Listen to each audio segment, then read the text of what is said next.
কোথায়? তায়েফে নবীজির মামার বাসা। আর একজন মামা তার ভাগিনাকে মন থেকেই ভালোবাসে, ঠিক কিনা বলেন? ভালোবাসে না? মামার কাছে গেলে কিন্তু শেল্টার পাওয়া যায়। বিপদের মধ্যে নিজের মামার কাছে গেলে মামা তার জীবন দিয়েও ভাগিনাকে রক্ষা করার প্রচেষ্টা চালায়, ঠিক কিনা বলেন?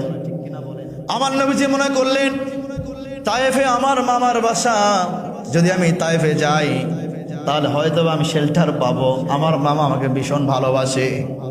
আমার নবীজি তায়েফে চলে গেলেন, কিন্তু তায়েফের বড় বড় কাফের আর কুফারগুলি আমার নবীকে আঘাত করতে শুরু করে দিল, কষ্ট দিতে শুরু করলো। এমনকি তায়েফবাসীর যুবকেরা, তায়েফবাসীর দুষ্ট ছেলেরা আমার নবীজির গায়ে শরীর মোবারকে পাথর নিক্ষেপ করেছে। আমার নবীজির জুব্বা মোবারক রক্তে লাল হয়ে গিয়েছে, আমার নবীজির রক্তাক্ত হয়েছে। আমার নবীজি ভীষণ কষ্ট পেয়েছে তায়েফের ময়দানে।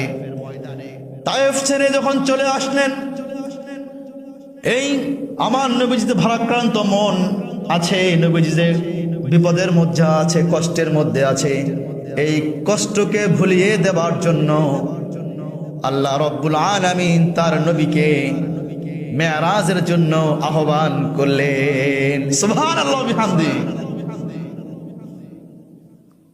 আমার নবীজি রাহমাতুল লিল আলামিন, নবী কষ্টের মধ্যে আছে, এই কষ্টকে